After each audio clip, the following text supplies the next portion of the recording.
मन माणिक लहर समंदरे, मुरजीवा नग सीपन सायर, वो निर्मल आनंद कंदरे। मन माणिक लहर समंदरे, मुरजीवा नग सीपन सायर, वो निर्मल आनंद कंदरे। अब कितनी प्यारी वाणी बोली है गरीबदास साहेब ने अपने कबीर परमात्मा के विषय में। भाई मोती मुक्ता दर्शत नाही, ये जग है सब अंदरे, दिखत के तो नैन चश्म इनके, फेरा मोतिया बंदरे। अब क्या बताते हैं कि जिनको तुम विद्वान समझा करते, बड़े वेदों के ज्ञाता हैं, बड़े मर्मज्ञ ज्ञाता हैं। अब जैसे आपने अभी देवी भागवत महापुराण के गीता प्रेस गोरखपुर से प्रकाशित पृष्ठ नंबर 414 पे छठे सकंद में क्या पढ़ा कि सतयुग के ब्राह्मण वेदों के पूर्ण विद्वान होते थे और वो दुर्गा की पूजा करते थे। 562 पृष्ठ पर दुर्गा कहती है ब्रह्म की पूजा करनी चाहिए, उसके अतिरिक्त दूसरे की धारणा भी नहीं लानी चाहिए, उसकी पूजा करो, वो ब्रह्म लोक में रहता है। अब गीता जी अध्याय नंबर 8 के श्लोक नंबर 16 में लिखा कि ब्रह्म लोक पर्यंत भी सभी जन्म मृत्यु में है, पुनर्वर्ती में है, ये भी स्थायी नहीं। अब यहां परमात्मा कहते हैं मोती मुक्ता दर्शत नाही, ये जग है सब अंदरे। अंध माने अध्यात्म ज्ञान नेत्रहीन, इनको अध्यात्मिक ज्ञान नहीं था इसलिए अंधे थे सब। अब दुर्गा भी अंधी, पूर्ण ज्ञान नहीं, वो कभी ब्रह्म तक ही बताती है, उसकी पूजा करो। भाई दिखत के तो नैन चश्म इनके, फेरा मोतिया बंदरे। अब दुर्गा कभी कहती है अक्षर ब्रह्म, वो ब्रह्म जिसने सारी सृष्टि रची वो अक्षर ब्रह्म है, और फिर क्या उस ब्रह्म की पूजा करो, उसका ओम मंत्र है, परवण मंत्र है। तो इन सब के मोतिया बिंद था। मोतिया बिंद कैसा होता है? जैसे सफेद मोतिया हो जा किसी के आंखों में, उनकी आंख इतनी स्वस्थ दिखाई देती है जैसे कति सारा दिखता हो, लेकिन उन्हें दिखता कुछ को नहीं, कति नपट अंधे होते वो। तो ऐसे ही ये विद्वान भगवान देवी और देवता हमने कति भगवान प्राप्त दिखाई दे थे और बड़े विद्वान नजर आते थे, इनको तो कैखे भी ना ज्ञान था। अब जैसे अभी तक हमारे पवित्र हिंदू धर्म के ये गुरुदेव लोग हमें ये नहीं बता सके कि पुराणों में क्या लिखा है, ब्रह्मा विष्णु महेश की क्या स्थिति है, तो ये आँखें कैसे कह सकते? तो अंधे थे, अंधे बिन ज्ञान नेत्रहीन। इनको ये भी ना समझ में आई गीता, पवित्र गीता जी और पवित्र चारों वेद और पवित्र पुराण हमें क्या संदेश, यथार्थ संदेश दे रहे। और पुराणों के वक्ता ब्रह्मा जी ये आप अज्ञान अंधेरे में, इसलिए बताते हैं मन माणिक लहर समंदरे, मुरजीवा नग सीपन सायर, वो निर्मल आनंद कंदरे।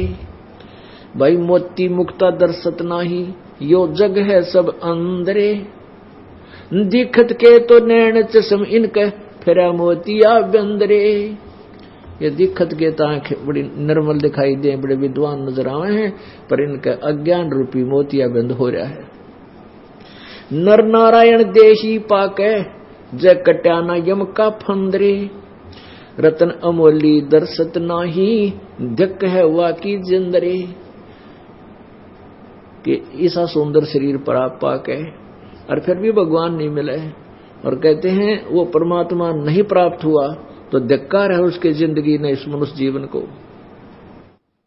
भाई पूर्ण ब्रह्म रटे अविनाशी, जो भजन करें गोविंदरे, भाव भक्ति जा हृदय होई, फिर क्या कर है सुरपति इंद्रे।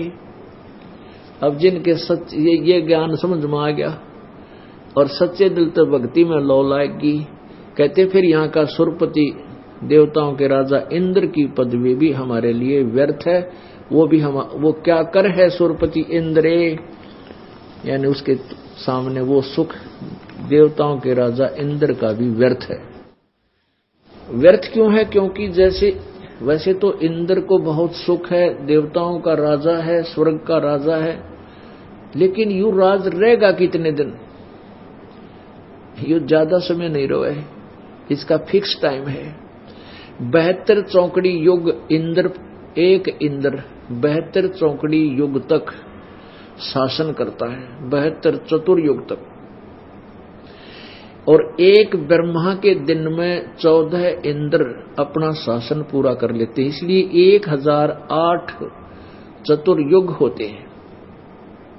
तो 72 चतुर्युग जब ये ब्रह्मा इंद्र पूरा कर लेगा, और इसने अपने ही तप और अपने ही यज्ञों से उस इंद्र का राज को प्राप्त किया, मृत्यु को प्राप्त होगा। 72 चतुर्युगी तक राज करके, 72 चतुर्युग, सतयुग, त्रेता, द्वापर, कलयुग, एक चतुर्युग। इसमें 43,20,000 वर्ष होते हैं एक चतुर्युग में। और ऐसे ऐसे 72 चतुर्युग तक एक जीवात्मा इंद्र की पदवी प्राप्त करके स्वर्ग का राज्य भोगती है, और फिर मृत्यु को प्राप्त होकर गधे की योनि प्राप्त करता। शटार्डुस की 84 लाख योनियों का गधे से होता है। अब के फूक गई से इंद्र के राज ने आग लगा, जो फिर गधा बन गया। बताओ के काम आया वो सुख, अब पहाड़ टूट गया। अब फिर इसे गधे के जीवन हो जावन माने, जैसे महावीर जैन वाली आत्मा के 60 करोड़ बार गधा रतरा गजब हुए, 30 करोड़ बार कुत्ता। देवताओं के राजा वाला सुख के काम आया उसका। नो भगवान याद दिलाओगे फिर हमारा दिल यहां से हट जाएगा। क्या बताते हैं भाई? पूर्ण ब्रह्म रटे अविनाशी, भजन करे गोविंद रे, भाव भक्ति जा हृदय होई, फिर क्या कर है सुरपति इंद्रे। इंद्री कर्म ना लगे लगारम, जो भजन करे निर्द्वंद रे, गरीबदास जग कीर्ति होगी, जब लग सूरज चंद्रे।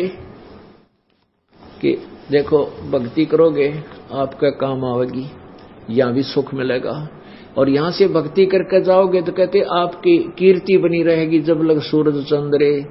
यानी आप सतलोक चले जाओगे, वहां आपको, यहां लोग आपके गुण गाया करेंगे। जैसे ध्रुव, प्रहलाद, मीराबाई आदि पुण्यात्माओं को आज तक याद किया जाता है, और वो अपनी भक्ति करके बेड़ा पार करके हम उनके गुण गावें। तो ऐसे ही हम अपना कर्म बनावेंगे, सतलोक चले जाएंगे, और पीछे आने वाले आप जी के गुण गाया करेंगे, बड़े अच्छे भगत थे, और वह तो बेड़ा पार करके। इंद्री कर्म ना लगे लगारम, जो भजन करे निर्द्वंद रे।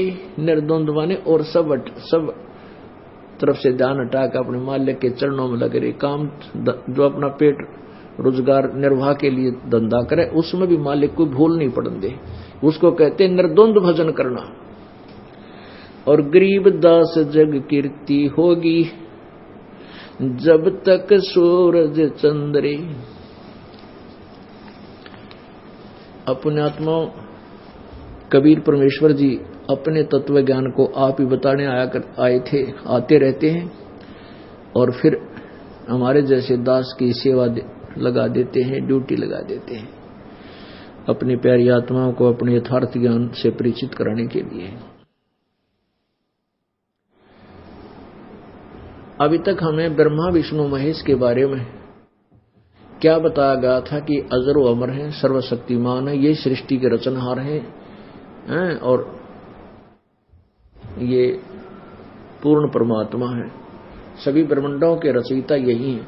अब इनकी यथार्थता हमारे सामने आ गई। कहां से पता चला? इन्हीं की जीवनी से। ब्रह्मा विष्णु महेश की जीवनी किन में है? पुराणों में। अब आपको ब्रह्मा विष्णु महेश की थोड़ी सी झलक दिखाते हैं।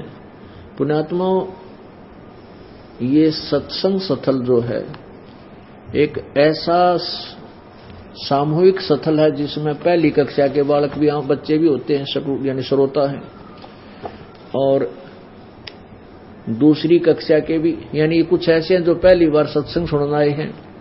हमारे भगतों ने समझा बुझा के लाओ, एक बार चल लो आप हमारे गुरुजी का सत्संग तो सुन लो, नाम ना लियो पर ज्ञान तो सुन लो, तो उनके लिए भी हमने ये क ख ए आ सारे सिखाने पड़ेंगे, क्योंकि अभी तक भक्ति मार्ग का क ख भी ज्ञान नहीं किसी को। तो इस दास ने स्टार्ट से लेकर और लास्ट तक की पढ़ाई नए सिरे करानी पड़ेगी आपकी। और पुण्यात्मा, इस दास को जो परमात्मा ने मजदूरी दी है या अनमोल दे रखी है, और इस दास को उसी दिन से ये एहसास हो गया था कि परमात्मा ये शरीर भी तेरे काम आ जाए, इस टुकड़े टुकड़े भी मालिक आपके काम आ जाए, मेरी मिट्टी सफल हो जाएगी। तो इस दास ने जब से ज्ञान हुआ है उसी दिन से दिन और रात एक कर रखा है। अब आप देखते हो 13-14 घंटे पहले सत्संग करता हूं, फिर आप जी से मिलता हूं, और फिर और आश्रम की भी जो व्यवस्था करनी होती है आप जी के लिए वो भी करता है दास। और कितना 12 बजे 1 बजे जाकर सोने का समय मिलता है, फिर बखते उठ कर फिर। तो ऐसे ही जब से इस मार्ग का दास को एहसास हुआ है, प्राप्ति हुई, आदेश हुआ है, उसी दिन से ये बरसक प्रयत्न और ये परिश्रम दास का चल रहा है, और ये सफल हो गया प्रभु की कृपा से। तो इसलिए दास जरा सी भी आलस नहीं करता कि परमात्मा फिर नाराज हो गया ना, फिर मेरा पिल्ला कुछ नहीं रहेगा। तो हर तरह हर मर्यादा में रहता हुआ, हर पॉइंटों से बचता हुआ परमात्मा के गुणगान करता हूं। तो यहां ये ऐसा है कि पहली कला कक्षा से लेकर लास्ट तक ये नए सिरे नई पढ़ाई पढ़ानी, क्योंकि पहले ज्ञान से विपरीत है सारी, और इसमें मेहनत ज्यादा करनी पड़ेगी दास ने, क्योंकि बार बार रह कर प्रमाण ना दिखाऊंगा तो कुछ भी पल्ला ना पड़े आपका ये 2 घंटे व्यर्थ जाएंगे, जिसको नए सिरे से नहीं बताया जाता। अब हम ब्रह्मा विष्णु महेश के ऊपर आश्रित हैं। अब थोड़ी सी झलक दिखाते हैं कि ब्रह्मा विष्णु महेश जी की क्या स्थिति है। अब देखिएगा देवी पुराण। अब ब्रह्मा विष्णु महेश जी की उत्पत्ति आपको दिखाते हैं। श्री ब्रह्मा विष्णु महेश जी का जन्म, इनके माता पिता कौन है, थोड़ा सा विस्तृत दिखाएंगे। और जो पुण्यात्मा पहली बार आए हैं या बार बार जो, क्योंकि ये ज्ञान एकदम समझ में नहीं आता, आप कम से कम भी 1 वर्ष तक लगातार सत्संग सुनोगे, जब आपकी बुद्धि विशाल बनेगी। और उसके लिए बार बार ये लेक्चर अर्थात ये सत्संग करने अति आवश्यक होगी। अब अभी तक हमें परमात्मा कबीर जी ने 600 वर्ष पहले कहा था कि धर्मदास ये जग बोराना मन विचलित है, और कोई न जाने पद निर्वाणा, मोक्ष मार्ग का किसी ने ज्ञान नहीं है।